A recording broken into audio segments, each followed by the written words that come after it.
Gràcies. Molt bona tarda a tots, benvinguts a la sessió d'avui.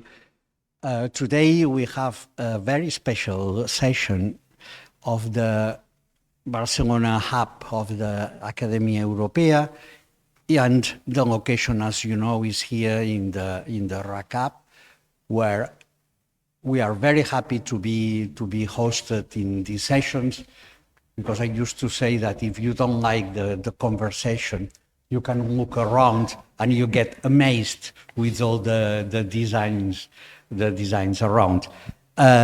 Today we have a very special theme, and we have a very difficult theme, I would say, in the sense that is related to the rights on traditional things. And this is something that is on dispute, has been on dispute, is and will be on dispute, because there is no clear signs on where this kind of agreements and conversations should be, which is the problem around the property of traditional beliefs and traditional religions.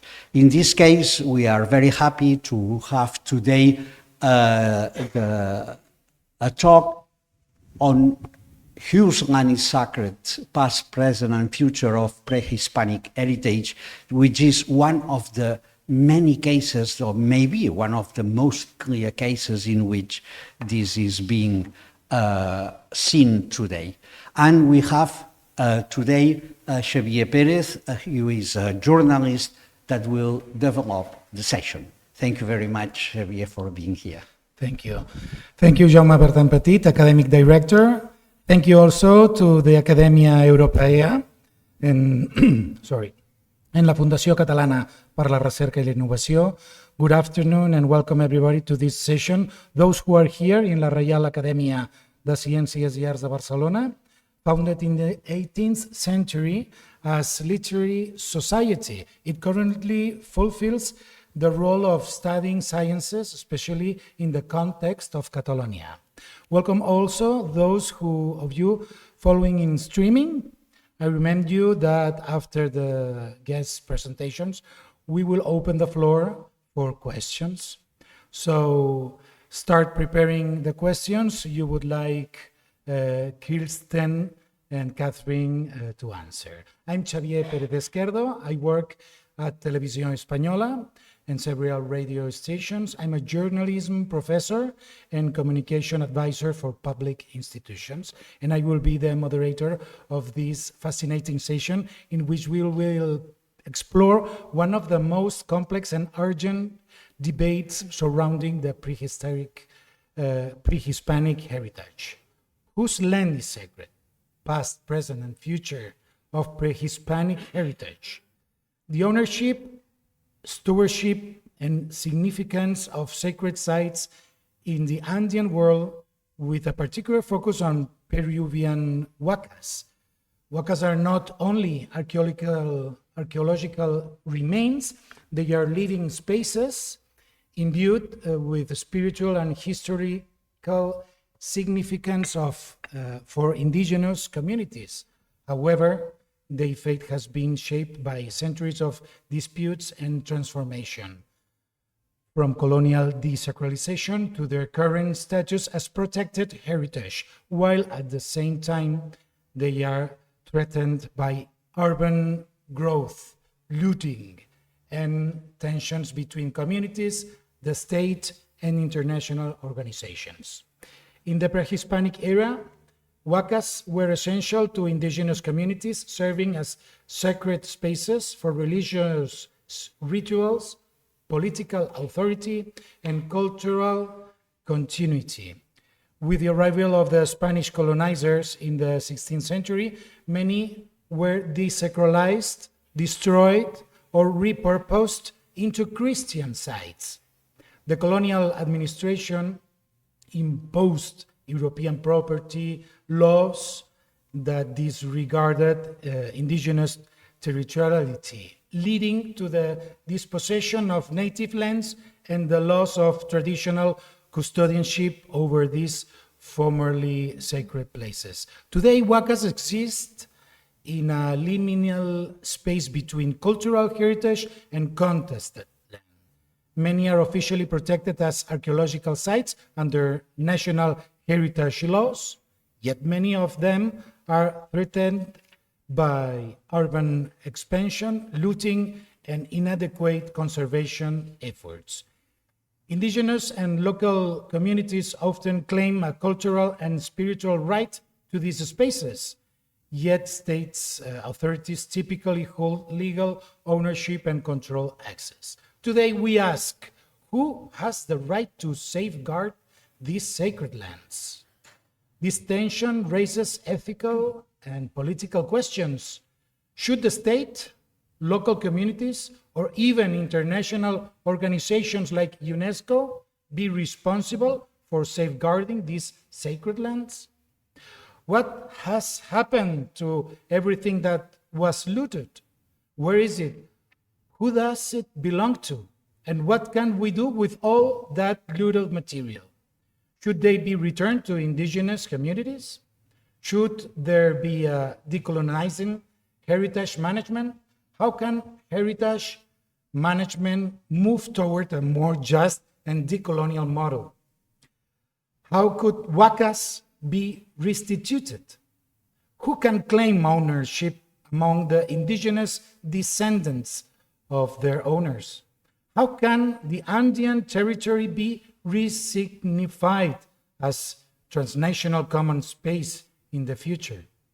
These and other questions are what we want to ask to our guests today, and we will probably leave here with many more great questions and initiatives that, spoiler alert, will hardly be carried out. But it won't be for lack of trying. To address these issues, we have two experts who will help us to understand the challenges and potential pathways for the future. Kirsten Malke is professor of cultural theory at the Department of Literature, Art and Media Studies at the University of Constance since 2011, and is currently co-director of the postgraduate program Europe After Eurocentrism.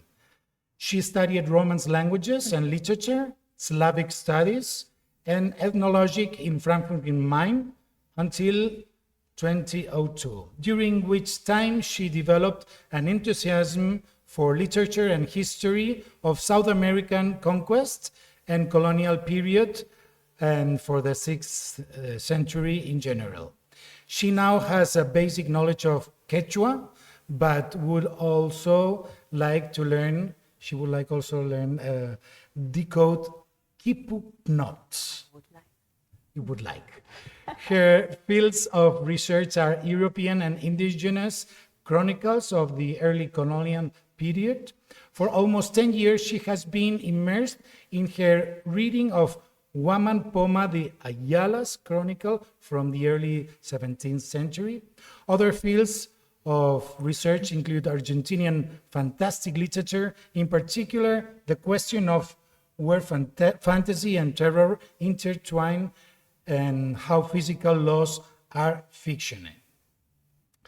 Recent publications, Trauma and Cultural Memory, Hispanoamérica y España, Malitzin y sus guerreras, Visiones femeninas de la conquista de México, Hernán Cortés, Revisited, 500 años, conquista española de México, y Huaman Poma de Ayala's primer nueva crónica y buen gobierno, Grenzen der guten Weltregierung. Lo dicho bien, I hope. She's also preparing a book on the European-Mexican reception of the conquest of Mexico, and has recently released 2 books on the colonial history of Lake Constance in 2021 and 2024. So go ahead with your presentation. Kirsten, please. Malke. Thank you very much, Xavier, for this nice presentation and introduction. Thank you so much for having me here, the whole team of the Academia Europea. Especially thank you, Jaume Bertrand Petit and Maite Sanchez. for the organization and the invitation. It's very great to be in Barcelona. Thank you so much. So I will go right into the beginning of the problem of dispossession of lands and artifacts in Peru, which began right away with the conquest of Peru, that is in the 1530s. So the problem is as old as the conquest. And I will speak today about the return of the huacas. In the 1560s, just 30 years after the conquest of Peru by the Spaniards, a movement spreads in the Andes that could be described as the Andean Reconquista. The uprising is called Taqui Oncoy, in Quechua, sick dance. Between Ayacucho and Lima, the indigenous protesters color their faces, move in wild twitches of their bodies, throw themselves on the ground, roll around and sing songs in their languages. Those who take part have committed themselves to the commandment of no longer saying Christian prayers, rejecting Christian symbols, no longer eating Castilian food, no longer dressing like the Spaniards, and also discarding their Christian names. They say that the huacas have taken possession of their bodies and speak through them to fight the Christian God who has conquered them and caused great cosmic disorder. They dance to expel the Christian God from the land and to restore the huaca power. What are these dancers speaking about when they tell the inquisitors of their motives? In this conversation, I will introduce the sick dance of the huacas in order to shed light on its significance for the indigenous struggle for independence, power, and property, which is being articulated again today in various regions of the Andean countries, especially in Peru and Bolivia, as the return of the huacas. Much more than a spiritual rebellion against the foreign Christian religion, which has shaken the societies in the Peruvian Sierra and on the coast from the ground up, often enough by force and accompanied by military violence, the Taqui Oncoy movement is a redemand for order and balance in the cosmos and in the conquered Inca Empire. The huaca play more than a symbolic role in this. They are its protagonists. The inquisitors soon dedicate themselves to the extirpación de las huacas in a fierce campaign to fight idolatry. They actually have an idea of how powerful the huacas were because they fear that the huacas could be used to attack not only the Catholic religion, but also the political power of the Spanish king in the viceroyalty of Peru. Particularly fearful of the return of the huacas are those who had plundered jewelry made of gold and silver, wooden and ceramic figurines from the caves and tombs of the huacas. So, what are huacas? Huaca is a term in the Quechua language, a concept that, according to Garcilaso de la Vega el Inca, in his Comentarios Reales del 1609, is not understood at all by Spaniards at that time, like so much of the language and culture of the Inca Empire. At least that is what Garcilaso says. In their abhorrence of idolatry, the Spaniards think everything is an idol or a god. So Garcilaso dice, the Spaniards apply many other gods to the Incas for not knowing the property of the language, because they ignore the many and diverse significations that this name huaca has. The name huaca, he goes on to explain, denotes several groups of phenomena, from mountains to fruits, which all have one thing in common. They are peculiar, they are special things. However, they differ greatly in their power. There are very powerful huacas, which are the snow-capped mountains, volcanoes of the Altiplano, lakes such as Lago Titicaca, the Pacific Ocean, springs and confluences. The latter are so powerful that their presence can make or break the harvest as they bring rain or hail, or conversely, cause drought. Life in general depends on their power over the climate. Huacas are referred to as ancestors, Apu or Achachila in Aymara, like a great-grandfather, whereby the males have received their power over life from Pachacamac, the great organizer of space and time. Here you see the Huaca of Pachacamac in the profile in the valley of Lurin. And the females like Lake Titicaca from Pachamama, who brings forth plants, animals, and humans. But people in the Altiplano are not at the mercy of Huacas, but they can speak with them and enter into a reciprocal, binding relationship. The chronicle written by the indigenous Huaman Poma de Ayala in 1615 for the Spanish king bears witness to this. In this picture, which is one of the 1,200 pages long letter of Huaman Poma to the King of Spain,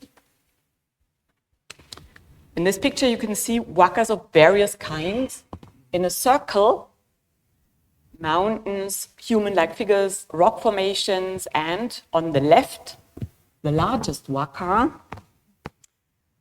the Huanacauri, the high mountain near Cusco, which is a very powerful huaca. The text embedded in the picture reflects the Inca's dialogue with the huacas. And here I quote what Huaman Poma writes in this picture. So he says, the Inca speaks with all huacas, con todas las huacas habla el Inca. Huacas Wilcas, who among you has said, don't rain, don't freeze, don't hail? The huacas answer, in this case like cheeky children who have been caught committing an offense that they deny, Manam Nyokakunaka Inca. In English it is, it wasn't us, Inca. Huaman Poma writes, and it becomes clear that it is not just about pleas for good harvests and a peaceful dominion, but that Huanacauri was historical knowledge, has historical knowledge, and can see into the future. The Inca knew from Huanacauri long before the arrival of the Spaniards that they were to be expected. So, huacas are sites of memory and prophecy. They contain power because they have knowledge. The conversation with huacas also include food and drink offerings, and when it comes to the transfer of positions of power by huacas to officials in the local government of the communities or among the Inca in Cusco, jewelry and vessels or figurines made of precious metals are offered once a year and buried at the huacas' sites. Since power belongs to the huacas, the land also belongs to them. Prestige, power, and property in the Inca Empire could not be achieved without the complex ritual communication with the huacas. The assumption of power over land and people by men and women can only be thought of as a loan. The huacas neither sell nor offer land, nor do they grant power for an indefinite period, but only in shifts of 1 to 3 years at most, a meta system that prevents abuse of power, misuse of resources and people. By the way, Huaman Poma recommends this concept of limited power and property warmly to the Spanish king for his colonial government.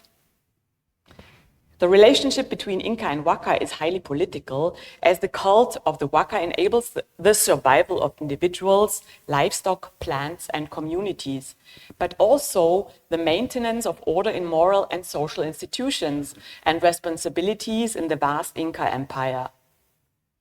For every community, huacas are the spatio-temporal compass for a world that was soon to be turned upside down by the Spanish conquerors. Bartolomé de las Casas, probably known to you all as the Protector de Indios, was one of the first to condemn the Inquisition's fight against the huacas and the Taqui-Oncoy movement as yet another way in which the Spanish encomenderos and soldiers were unlawfully enriching themselves from the country's treasures. In his legal treatise, which is not so well known, De los Tesoros del Peru, he accuses the grave looters and thieves of the huacas above all, of course, of the valuable offerings found in caves and tombs. In their looting, the Spaniards claimed the right to common good, or res nullius, for hidden treasure troves that had been forgotten, had no owner, and therefore belonged to the first finder. Supposedly lost memory of places and things, including, of course, silver and gold mines as well, is thus transformed by the Spanish law into property rights derived from the Roman juridical notion of thesaurus, a place with a hidden treasure beneath the earth. Las Casas de los Tesoros denies this so-called common law in the midst of the huaca struggle and the Taqui-Oncoy rebellion. He argues that far from being lost things, the huacas belong to the Indians and that all objects plundered and stolen should be restituted as soon as possible. Las Casas, already in the 1560s, has no other objective late in his life than to prove the Spanish conquest as a whole is illegitimate, an unjust war. Even in the 19th and 20th centuries, the great explorers such as Charles Wiener, Hiram Bingham, and many others in their wake who contributed to the collections of huaca treasures in European museums through mass looting were still working on the basis of such a legal interpretation of common law. You can see here some of the thousands of figurines stolen from graves and shrines in huacas. There are, only in the Musée du Quai Branly, there are about 4,000 of the Peruvian huaca treasures. Actually, reading the history of the huacas resistant movement, we have already arrived at the question of illegitimate property of land and things and the more current, or rather still current, claims for restitution. Las Casas interestingly raises the subject of restitution in the basis of the huacas, which held the power over the land and possessed the wild dancers of the Taqui-Oncoy at that time. His question, who owns the land and everything in its soil, is answered very clearly in the very first passage of his treatise,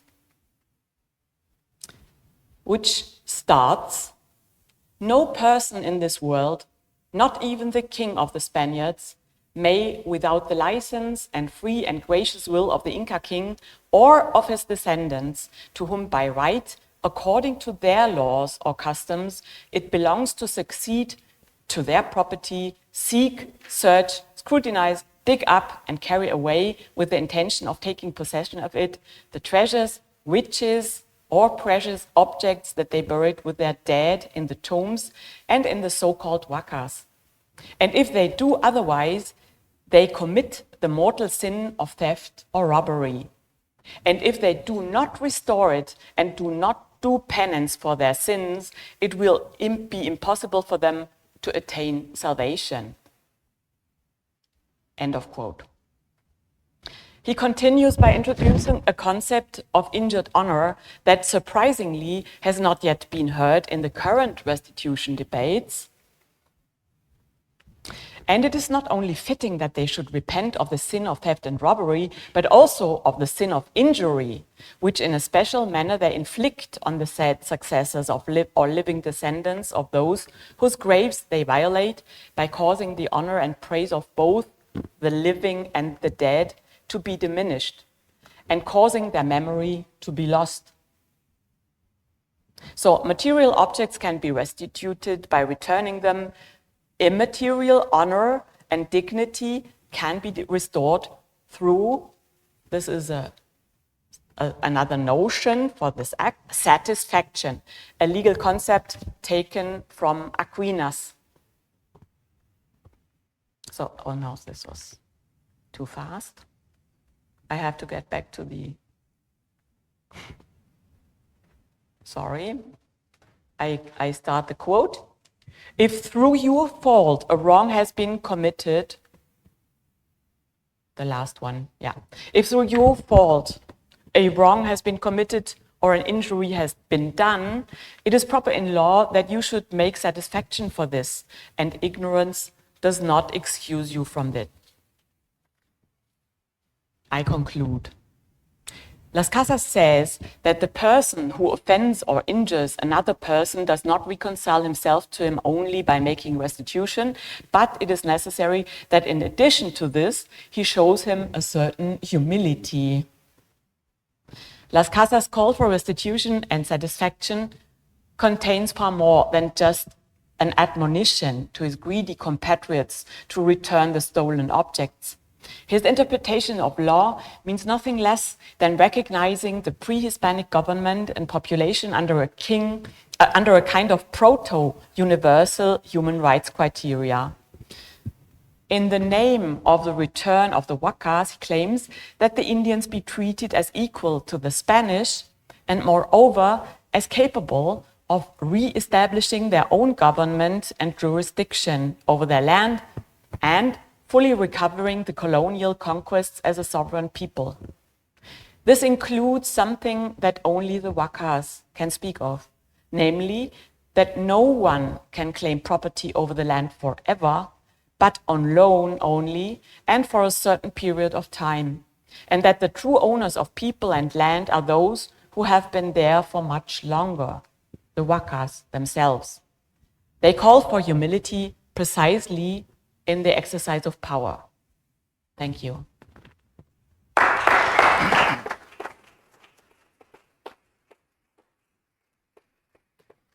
Thank you, Kirsten Malke. Catherine Golda Pongratz is an architect, urbanist, and urban researcher with a PhD from Karlsruhe University in Germany. She's a professor at the Department of Urbanism at the Polytechnic University of Catalonia and Vice Dean of the School of Architecture del Vallès. She publishes and lectures internationally. Her research focuses on urban memory, urban cultures, and public space, Hispano-American urbanism, post-colonial urbanization, non-formal urbanism, and placemaking strategies. Her latest book with J.L. Ollón and V. Zimmerman, John F. C. Turner, Autoconstrucción por una autonomía del habitar, was distinguished with the FAD Award on Thought and Criticism in Barcelona in 2019. Peru and its pre-Hispanic heritage are in the focus of her research since her PhD studies on the city of Lima in the early 2000s. Her documentary film, Ciudad Infinita, Voces del Ermitaño, portraying a self-built neighborhood in Lima, Peru, was launched in October 2018. Catherine's experience expands into curating and cultural transmission. She's a spokeswoman of L'Ateneu Memoria Popular in Barcelona, a member of the German Association of Latin American Research, and elected member of the German Academy of Urban and Regional Planning and the Academia Europaea. Go ahead with your presentation. Catherine Golda Pongratz, please. Thank you very much, Xavier, for the introduction. And I'm thanking also the Academy, the Academia Europaea, especially the Barcelona Knowledge Hub, and Jaume Bertran Petit as the director, and Maite Sanchez, who has organized this encounter. and the Fundación Catalana de Recerca y Innovación que nos acoge. So it's really a pleasure to be here and to be on the other side, because I've often been here as a listener and in the audience. And I'm also thanking Kirsten to be here with us. We have been sharing debates on issues of restitution for a while, and so I'm really glad to share some ideas and to interconnect our views from historic to contemporary times and what has become out of huacas. The image you see is relevant, and in a way it is a metaphor in its real sense, because it's the indicational sign of a site that is heritage, though the sign is torn apart.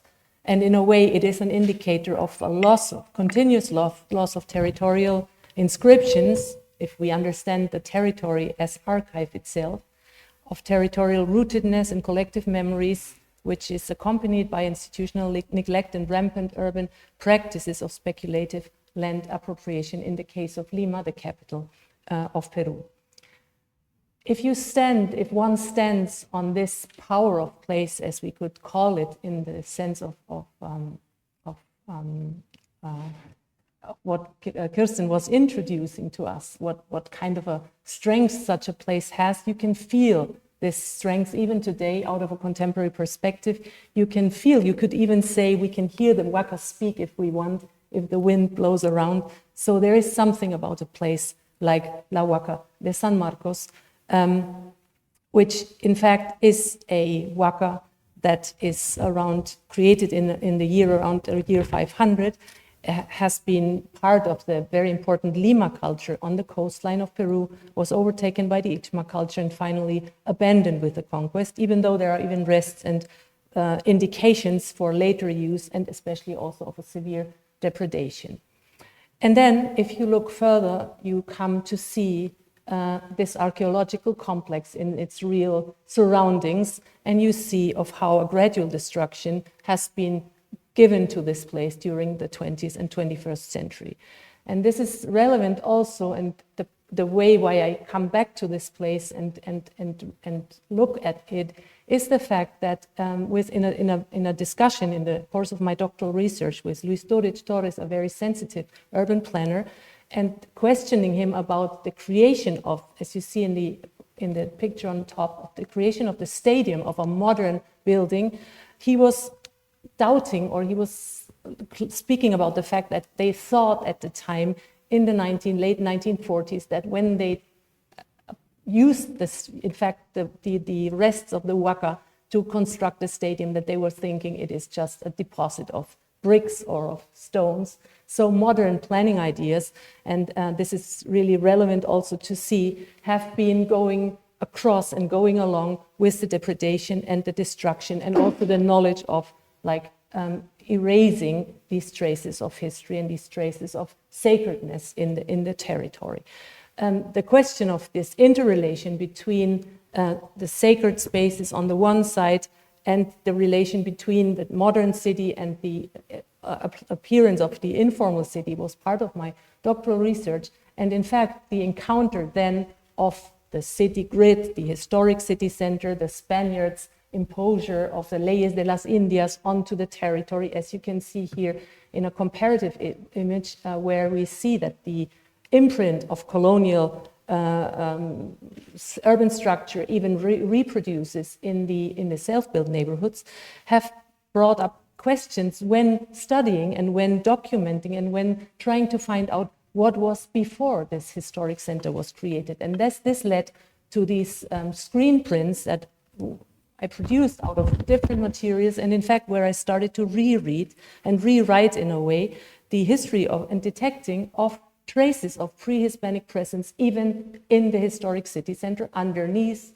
in the surrounding of the Spanish grid, as you can see, and to overlay these visualizations through this graphic representation, and also to see, if we look what is marked in blue in the 1990s, what is the historic heritage, UNESCO heritage of the city, we can clearly see that there's completely no connection between what used to be the pre-Hispanic presence and what is the heritage today. So this is an interesting finding and was an interesting moment also in a way to contribute to rewrite the history of the city and to look further into its origins.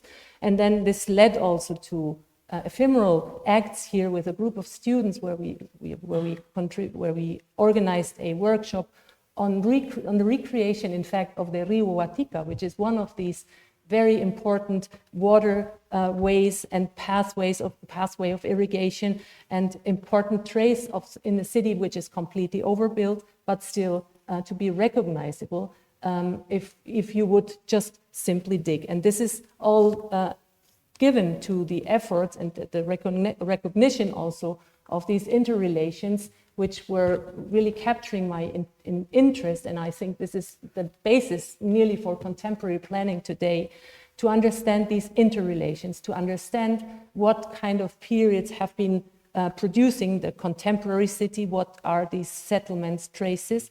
And this is obviously also given to the efforts of Julio Cetello, of important archaeologists in the 1940s, who was already claiming and climbing up to protect some of the huacas, the work of Max Uhle, of Maria Rostrovsky, and then also the taking on of architects in the 20th century, such as Santiago Aburto and Carlos Williams, who explain rather more the territorial scale, and then archaeologists like Lumbreras and Rosselló Truel, and more contemporary research by Adine Gavazzi and Jose Canciani is relevant in order to think of how these territorial traces can be reinterpreted. And it's nice to see beyond this idea of the global or the bigger scale, to see also forms of micro and macro micro research, we can say, by architects, by photographers, Carlos Williams, investigation on the shapes of U-shaped huacas, we come to that in a moment, and the photography by Billy Hare on different huacas and their use and their appropriation and their materiality, if you will. This moment of time, the beginning of the 21st and then the 2010s was a very interesting moment and encounter also with Javier Lizarzaburu, a journalist who returned from Great Britain to Lima and started to come up with this idea that Lima is really not only a colonial city, but a Lima millenaria, so a millennial city. And he started creating a campaign in the city of Lima, Lima Millenaria, and digital maps were produced. And very interesting exhibition was then undertaken in the Venice Biennale, where finally these interrelations, these knots, these nodes, these networks were visualized in the Biennale. Curated by him and Janet Bosa and Marianela Castro de la Borda, and also the quipus, this ancient coding system that preserved and communicated information was used to represent these connections between these existing huacas in the city of Lima.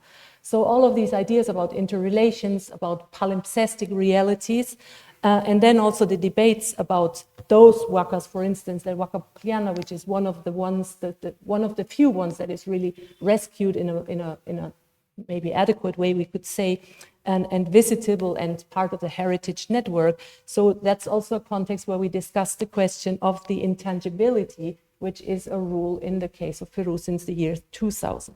So what does it mean that all these huacas are mapped, are now codified, are classified, are connected in this concept of millennial Lima? That's an open question. And now I'm just giving you two examples of encounters with two huacas in a very different way, and to see what it means to classify them. But then, for instance, in the case of El Paraíso, a ceremonial center in the north of Lima, the oldest huaca in the Lima Valley, in fact, one of these U-shaped temples, public buildings surrounding these former site, was severely attacked, in fact destroyed by a real estate developer in 2013, so only just 3 years after the creation of La Lima Millenaria campaign. So the parcellation of that is here visualized, and you can see, in fact, as a kind of a reminder of a complete contradiction, the blue sign of the Ministry of Culture to say this is a historic site, and you see the parcellation of that site just there right in the back of it. So these contradictions are ongoing while heritage questions are being coming up. And in fact, the destruction of this huaca was seriously the beginning of campaigns and of research among also citizens in order to protect places like that. And another place, which is completely opposed to the one we just saw, a ceremonial center, Pampa de Cueva, created also in around 600 before Christ, gradually dismantled after the 1960s, is a place that I encountered by doing research on informal settlements and by connecting with a British architect, John F. C. Turner, and his documentation here, as you see a photograph of a self-built settlement. And you see a hill, in fact, the hill from which John Turner at the time, an architect who has then been a consultant to the Peruvian government, has observed from the high part of this hill the early processes of self-building, and has finally also set out schemes to explain and to develop such settlements better, and has created this very important documentation of dwelling resources in South America. So looking at this place from a contemporary perspective in the back of this modern shopping mall, and then going into a research into this place and rereading the maps, I encounter that this hill that you see on the left in the image, in fact, is a huaca, is an important one, is a huaca, Pampa de Cuevas huaca, named from an agricultural archaeological complex, a U-shaped building built over 3,000 years ago during the early Horizon, in fact, and an important archaeological site which is completely dismantled. This is even more important or more interesting to see. The image on the left is from 1940, so just a decade and a half before this place was completely urbanized, where you can still see and read the layout of the early site that is reconstructed in this ceremony, in this drawing on the right side. So the U-shaped huaca, etc. So what is this place today? It is a former ceremonial center. It looks like that. It is surrounded by urbanization. It is only accessible through the school building that you see on the bottom. In fact, and that's kind of a nice combination of coincidences, or maybe it's not even a coincidence, the sport field, which you see on the top right, is in fact exactly on the open field, which was the collective space of this ceremonial center. And even to increase the contradictions even more, you can see there are high tension voltage towers on top of the hill, because in the 1960s these were the highest spots where the city was just then producing and distributing energy to these growing settlements. What can be done? What are these places all about? What can we learn, and how can we look into them in the future? This is the question that I raise here. And in fact, this graphic, which is a part of a research that's connected with my documentary film, is about thinking these sacred places as a network, in fact, as an existing network of public or open spaces that can be recreated and can be reconnected.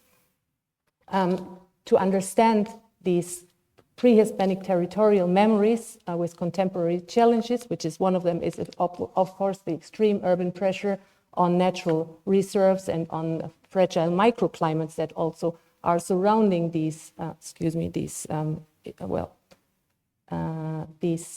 settlements, and going what I call towards an urbanism of memory, thinking about memory as also collective memory, as urban memory, utilizing or coming to this concept of the palimpsest, of those layers, as Thomas de Quincey says. No, every new layer seems to bury all the others below it. Nevertheless, none of them is extinguished. The possibility exists to reconstruct what is lost as a concept, and then to read and to activate or to think of placemaking as an activity, but also as a connection to the past. And in fact, these are just some ideas to see how a small beginning of such a place-making activity is being done in this hinterland of the huaca and of those lomas of this very important pre-Hispanic landscape. And if you will, and then we've been also observing and accompanying collective action taking during the pandemic to safeguard these landscapes from below. And then just to think that, and this I think is a way into the future, to think of this quote, which is a dweller from the place is looking at the, if you will, at the mountains, as you were saying, these places where there are reciprocal binding relationships with, and says, let me tell you about the Sleeping Beauty, which is this mountain ridge. We find Andean paths there with signs and stones, and it is said that our ancestors walked there towards Canta. It is also said that on this hill, one can grow plants and capture water. If this is true, I said to myself, why not dress the Bella Durmiente, maybe her blouse in one color and her skirt in another color? So this imagination of the colored mountains from the Andes are transmitted or untranslated into the landscape of the desert in Lima, where these people have migrated to. And I think this is a very beautiful last thought on how to come or to go towards a new self-understanding of a peripheral landscape of memory through a new understanding of these huacas, of what is there from the huacas. And if I, especially after having listened to Kirsten, right, if I think that there are so many other potentials that go beyond urbanistic thoughts, of course, addressing major questions of the future and how the network of these spaces having their own voice and intrinsic power indeed, right, can determine the future of the human settlements. Thank you very much.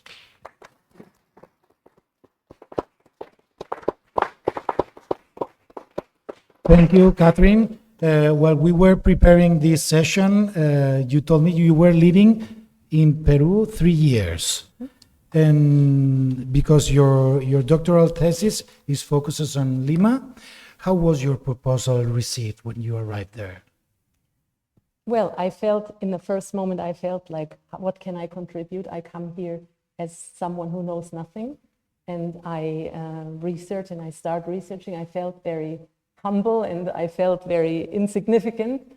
And it was interesting then to see that this not knowing pushes you to want to know more and to engage with people and to find different voices. And I think probably the contribution mostly was to bring together different sources, different perspectives, and also the perspective that one brings in from where one comes from abroad or from somewhere else. So my work was well received, but I think this is not it's not about my personal contribution, but it is the debates that could be generated around what one does. And of course, someone also is welcomed when one researches on a territory as a foreigner and accumulates knowledge on that and produces some questions and also maybe some contributions that weren't there before. And Kirsten is learning Quechua. Mm-hmm. Can you talk about this language? I cannot talk in this language yet. It's a very, very basic level that I have started to learn. But what is very, very fascinating with this language is that the grammar itself shows the relationality of thinking. So everything is in relation to something, so that a brother is not a brother as an object, but it depends on who speaks. It depends on if the sister speaks or if the brother speaks. And children are not children, but mother's children or father's children, and they have different names. And this is only one part. And the other thing is that you have to learn 60 or more suffixes in order to be more precise to where you are, how sure you are about what you are speaking, if you were there when something happened about what you're speaking, or if it's just knowledge by other people or historical knowledge and so on. And a third characteristic or feature of Quechua is that, yeah, the precision of time and space allows you really to, yeah, not, you cannot translate it in any other language, and you are very, you must be very conscious of the power of speaking, because 10 of the suffixes you need in order to soften, to make your speech more soft, in order not to hurt the one you are talking to. So all these unknown specificities to our language made it so peculiar to learn this language. And so important Do you for still that. keep in touch with these people you were living there? And how is it going, your project or their project?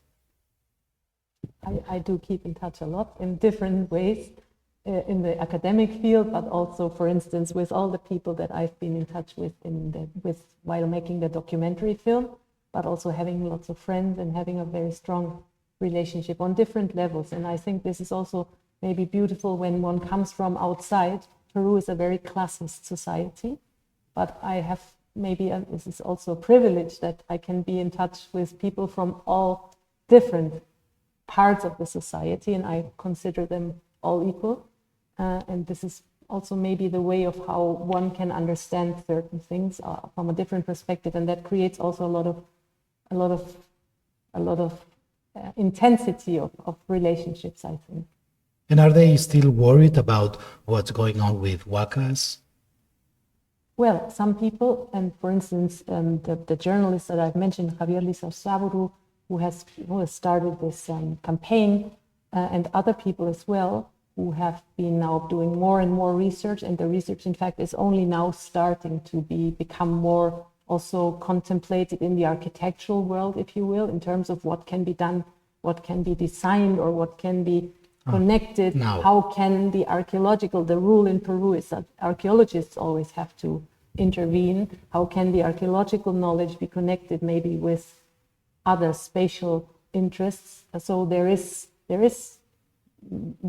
people worrying about, but there is also other people who destroy every day some parts of this pre-Hispanic heritage in the city. So this is this big conflict that I was also trying to show and explain. Let's see if there's any question here, there.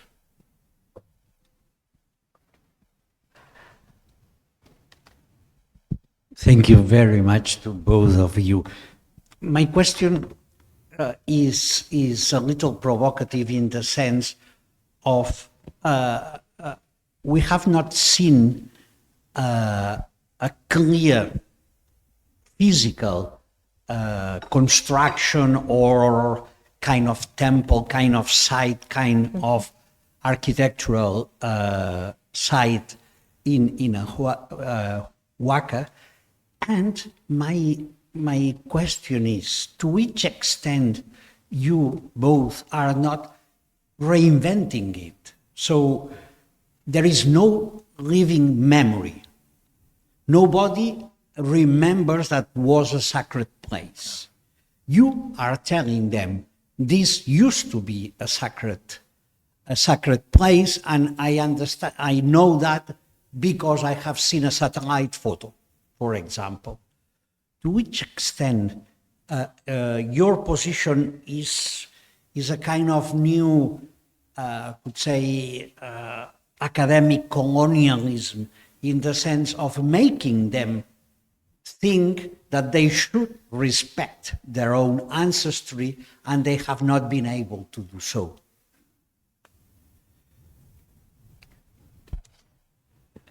Yeah, thank you very much. This is a very challenging question, and I think there is a point to it.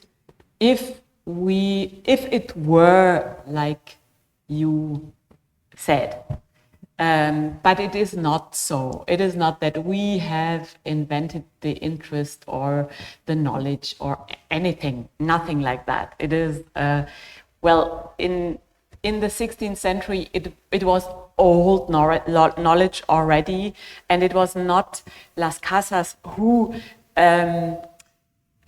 told the indigenous people that there was something that was stolen from them, but it was them. And this is, I know that because I'm reading the chronicles and letters by indigenous authors, or at least by people who have indigenous ancestry and who have knowledge of the oral traditions and the practices. Then there are ethnographies or works from social anthropology and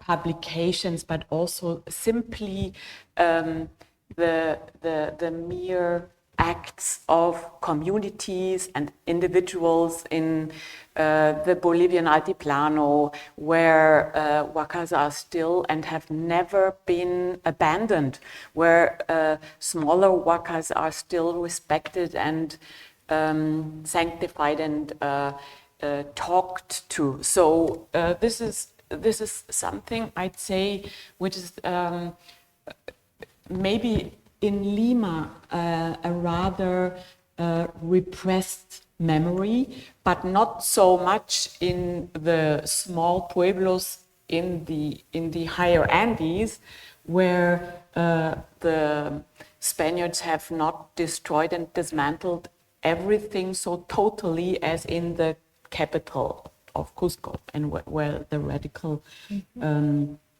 epistemicide, you could say, has not reached.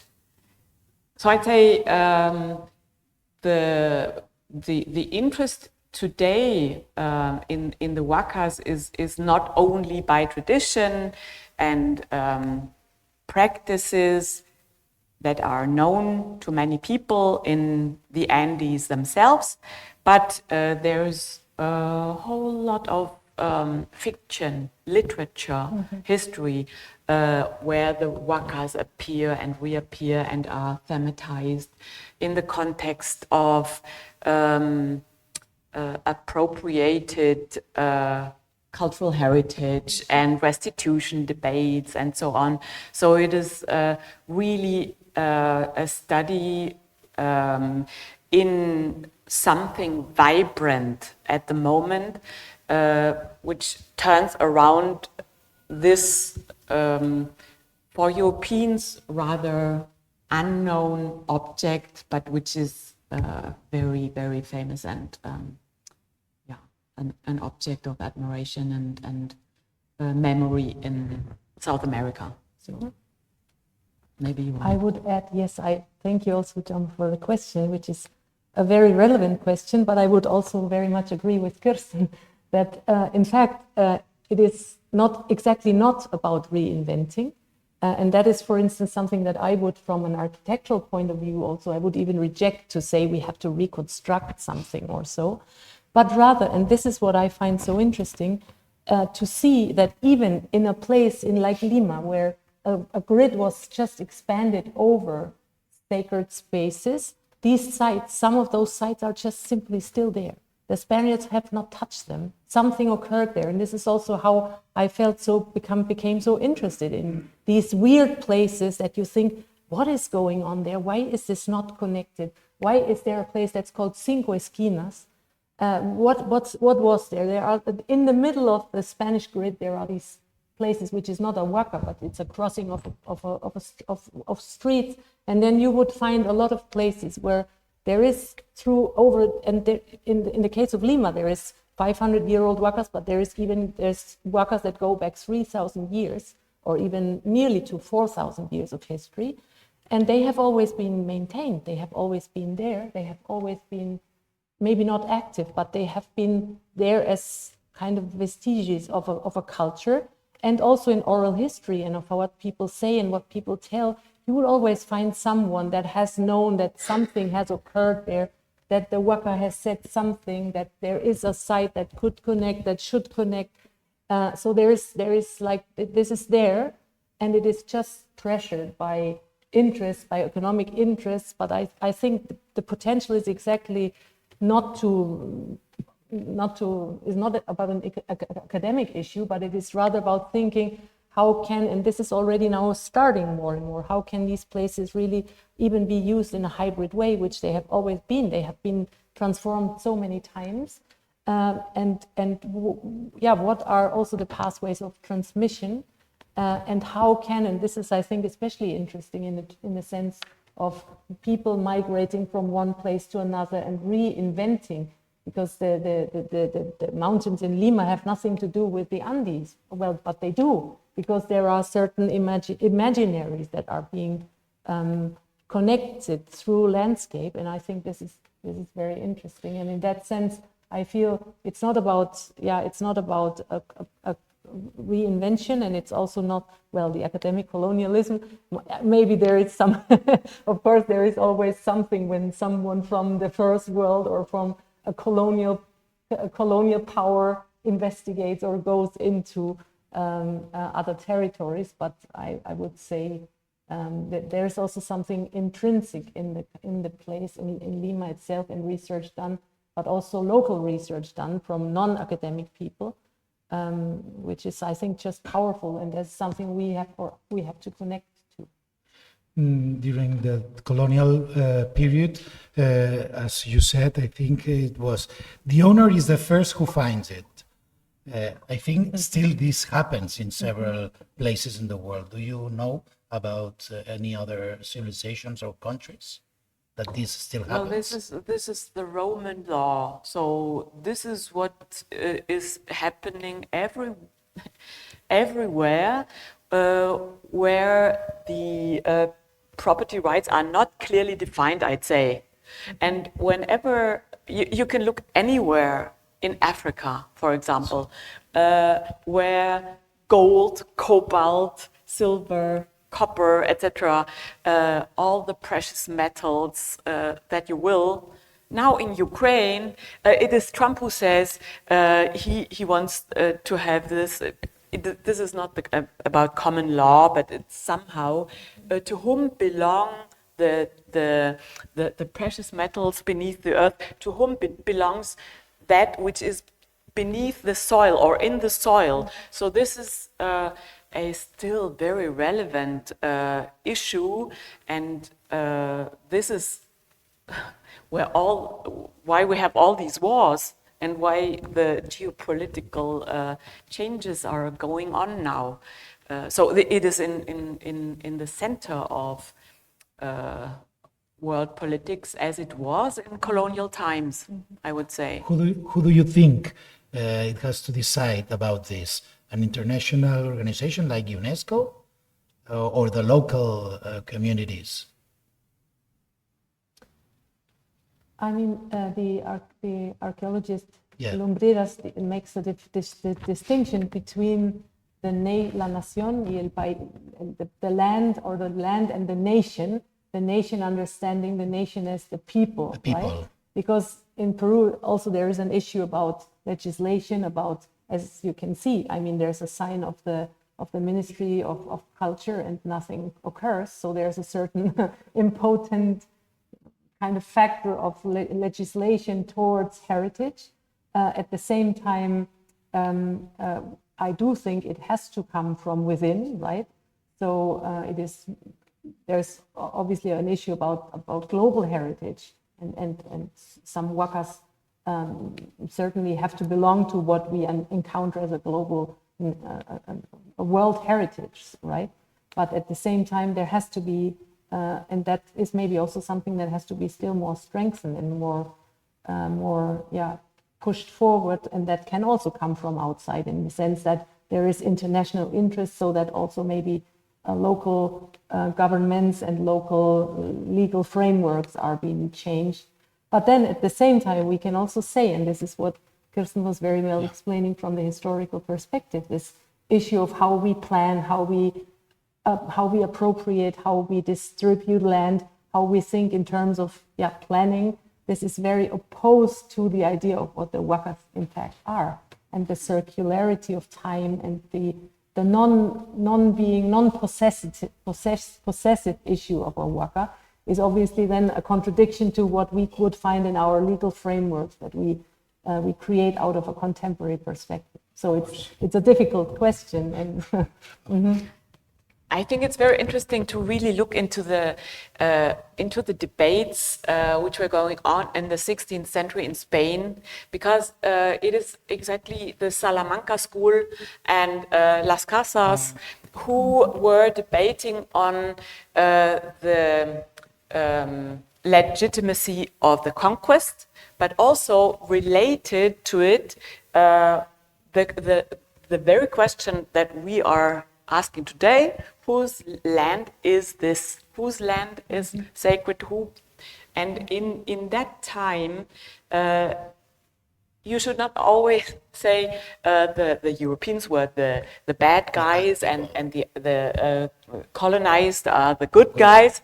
This is not true, because it is in Spain only, and I haven't seen any post-colonial country and colonial country where these debates were going on like in Spain, where it was profoundly debated that, well, there is divine law, there is natural law, and then there is the secular law, let's say the statal law. So, and all these layers have to be looked at very neatly. So God has made the world and created the world. So in the beginning it was everyone's possession, everyone.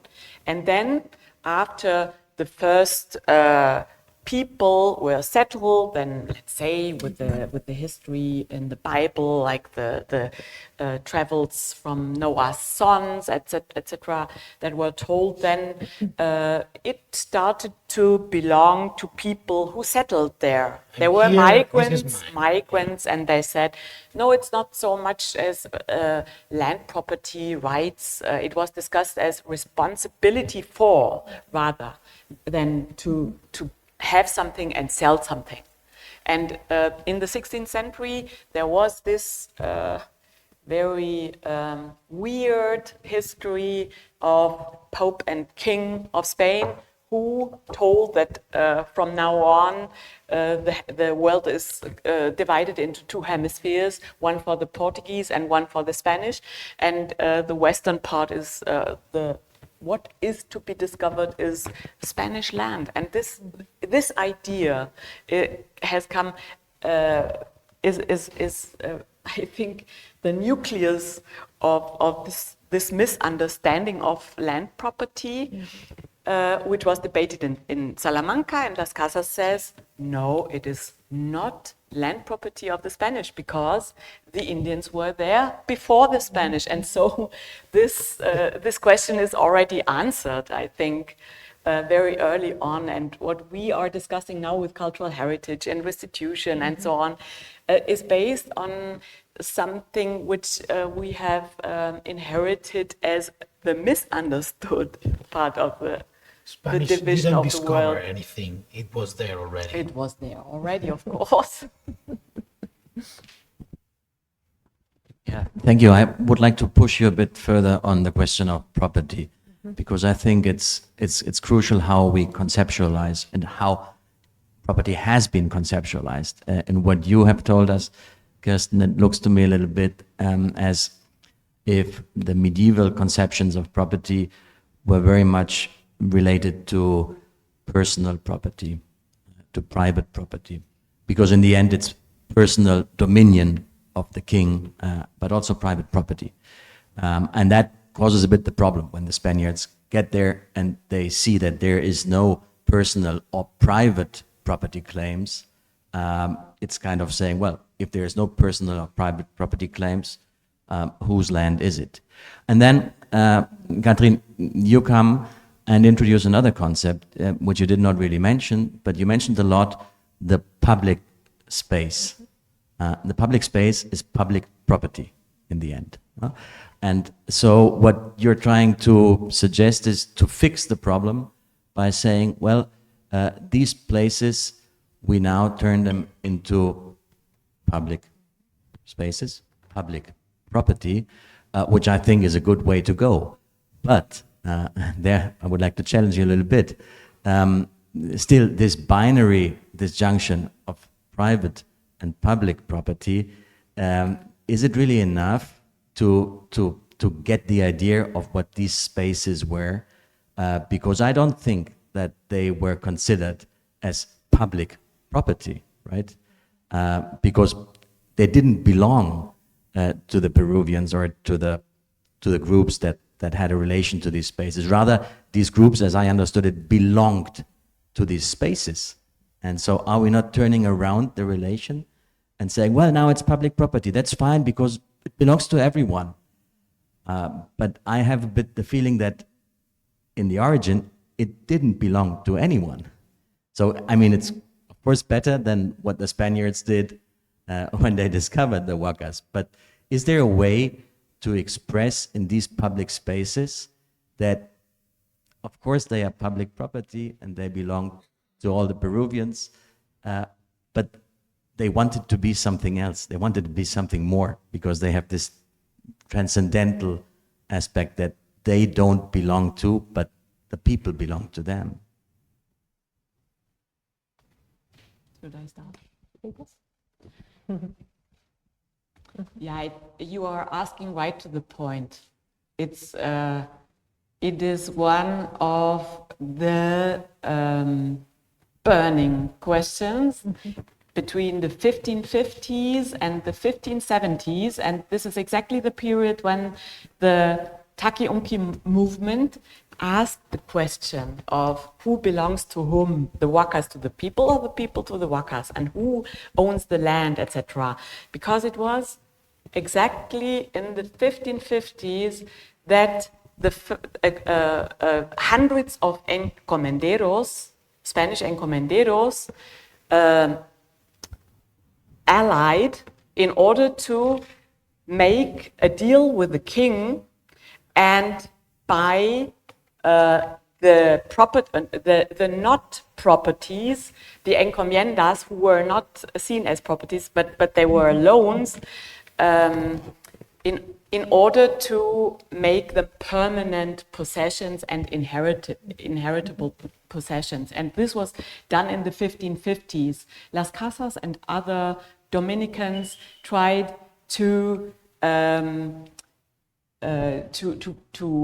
support curacas and caciques from the region, and they also associated more than 100 caciques of that between Colombia and Chile in order to make a higher offer, a money offer to the king in order to buy it from the encomenderos and to make a better deal. And the king in the end said no, but from the 1570s on, the first encomiendas indeed were bought by, or de facto bought by encomenderos. So the private property of land and territory in South America from Spaniards was not so clear as it seems, and it was at least not agreed to by the Spanish king.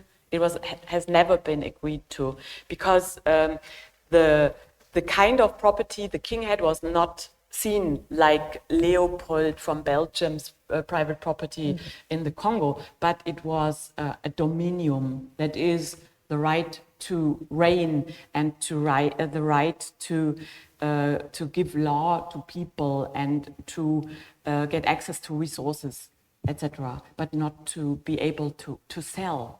So this was exactly the heart of the debate when the huacas told through the people, through the indigenous dancers, that the property question itself has to be reformulated and to be decided in favor of the people who respect the land. Catherine, you want to say something? Yes. I think the question is very timely and very interesting. And in fact, with regards to the contemporary situation and this issue of publicness or not, there are lots of, in the case of Lima, there are many huacas that are in fact on private ground. So this is the ones that I was showing are public ones, but there's lots of them even now in newer real estate developments where they are now in some cases even, kind of elevated to a value, extra value, because somebody might want to live with a view to a huaca. So that is an interesting point. And in fact, I think what should be understood, or what should be developed, or what would really help is maybe it is not even so much a question of property, even though there is this whole issue about intangibility and about legal frameworks to the huacas, and to even those who own them have to kind of respect them and have to supposedly not touch them. But I think there is a huge issue when we think of the future, when we think of climate change, when we think of these irrigation networks, when we think of what this system of the huacas, of these sacred spaces, together with the pathways, together with a wonderful irrigation system that existed, and all of those water resources. And that's why the Spaniards also went there, because there was something there. It was working. The desert in the case of Lima was already irrigated. So there were water pathways which have been overbuilt and have been destroyed, etc. So to understand this landscape as a kind of a cultural landscape that is not only historic or heritage, but that is also maybe the pathway into the future, because there is lots of issues about the huacas, for instance. They have never, most of them have all survived all the earthquakes. They are still there. It's about qualities of territorial qualities that I think we should, out of a contemporary perspective, we should reconnect to. People are worse than earthquakes. Javier L., he's following us on streaming, says, as a communication person, I believe narratives are important. In Lima, for over 450 years, the official foundational narrative of the city ignored or played down the indigenous roots of the city that made the Spanish foundation possible. This way of telling the story never changed. So we all learn not to see the huacas, and the ones that we can visit today exist as islands, separated from narrative that explains the evolution of the city. So the question is, how do you think we can move forward creating stronger links between citizens and huacas, please? Well, that's a nice question. I mentioned Javier Lizarzáburu before. He is the person who came up with this wonderful idea of Lima Milenaria. And I think he knows better than we do because he has engaged with many people, and he has pushed forward through, for instance, through El Comercio, which is one of the most important newspapers in the country. He has pushed forward the campaigns, and he has also observed, and he has published, and he has made, also there's a blog where he has brought to the knowledge many of the places that have been maybe underestimated. And I completely agree with him. In the sense of saying that it's a question also of a narrative, and it's a question of connecting, of speaking about, of bringing into knowledge. I have just now, while preparing also our conversation today, I've seen that for the independence, for the bicentenario of the independence, there were huacathons organized. So some people have been, reactivating different sites in terms of getting a stamp and visiting and understanding and bringing people together, and also creating spaces for children, connecting kids. Nice. That was also very nice in the research that I did in this unknown huaca, Pampa de Cueva, where there's the school just right to it. So what are the kids doing, or what do they know? How do they connect? What ideas might they have?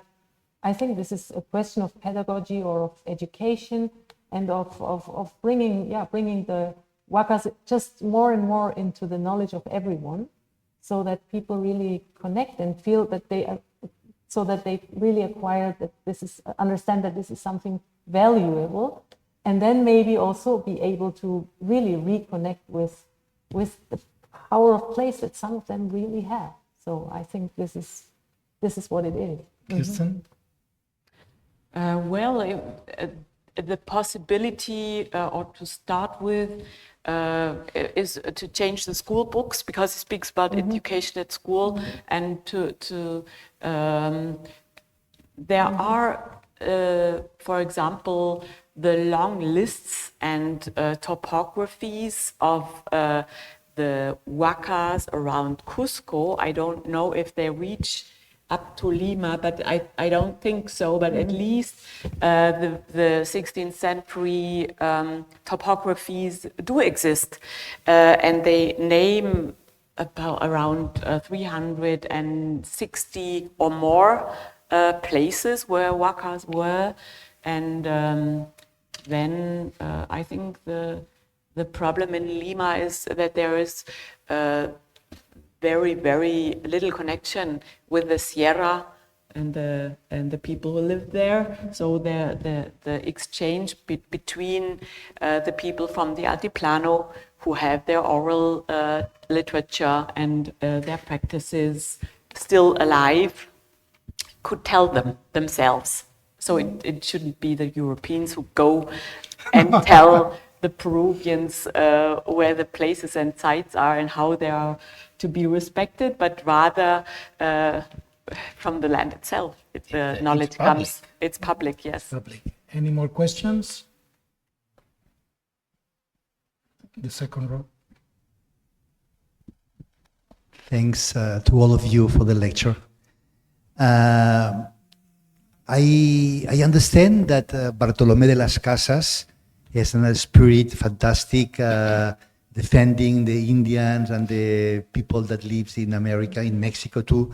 But when I wrote about and I read the Tordesillas Tractatus, no, that divides America between Portugal and Spain, and I say that's for one and that's for the other one, there is a sentence that is incredible that says that all the lands descubiertas y por descubrir belong to the Spanish crown, ¿no?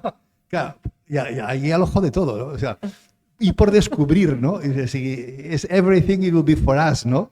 So this is a thing to think about, ¿no? Yes. Well, you want to answer? Yeah, I agree that this is the I don't know if this is comical or funny or terrifying, because when they decided about the Treaty of Tordesillas in 1493, the globe on the Western Hemisphere was completely blank. They didn't know anything. They had discovered a small coastline of Brazil. They didn't yet know if this was a small island or if this would become a continent to see, but already touching the ground with one foot, they decided that it would belong to the king and everything else also. So this is megalomanic, and it is an incredible fiction which in the future turned everything into a terrible reality, and which was so powerful that all the colonial wars between the Dutch, the British, the French, and the Spanish can be derived from the Treaty of Tordesillas, and this claim to power over the earth, which was singular in this time, but which was not really resigned until the 18th century. So imagine that. I'm always very exhausted when I think about that. Well, if it's short. Thank you. I wonder whether there is some conflict, because you showed a place of a huaca with archaeological place, and you explained, if I understood well, that they were constructing a street. Well, I wonder whether people have this conscience to say this is an expropriation of our sacred land, whether there are protests. We have other examples of, we know that international firms have this terrible practice of land grabbing, and that people are defending their land with their sacred conscience and traditional arguments that are really very social arguments. So this is my brief question. Also a very good question, and in fact, this is what should happen and that goes beyond the narratives, right? That would be a next step to beautifully integrate and think about and imagine the huacas to be alive. But in certain ways, and especially all those traces of modernization from the mid and later 20th century that were really really like attacks to heritage and to historic spaces, as we have seen, and complexes of Maranga is like one of the foundational contexts of different sacred places, which was just cut through by a street, by a major roadway, and the stadium constructed on top, etc. So this would be probably, this should come next. There have been other places, like for instance the road system in huacas that belong to the Catholic University, where they have been now doing reconfigurations, etc. So there have been lots of efforts done in different places to re-identify and put into value, which is even something that the government is now wanting to do. But in fact, this claiming question, and this comes to our principal issue, right? Who owns this land? That would be another important step, maybe to come, if people identify more and more, also those who live in, now speaking about Lima, live in the capital and have now appropriate this land as theirs, which is not necessarily the case with the first and second generation of migrants, but it is now happening more and more.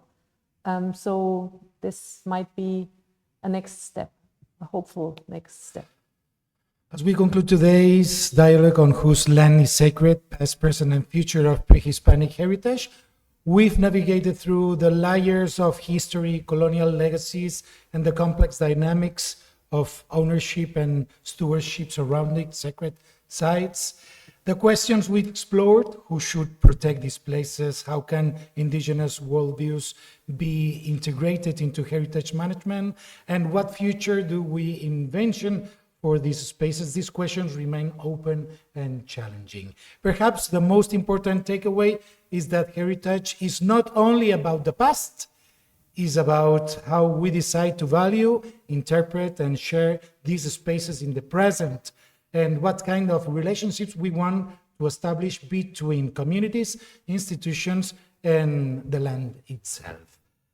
As you leave this session, we encourage you to continue reflecting. What does it truly mean for you, land to be sacred in today's world, and how can we collectively imagine more inclusive, respectful, and decolonial forms of heritage stewardship for the future? Thank you very much for your research work, Kirsten and Catherine, and for sharing with us all your work. Thank you to those who came in person, and thank you also to those who follow us via streaming. Good night, and don't stop asking questions, because that's what science is all about. Thank you very much. Good night. Thank you.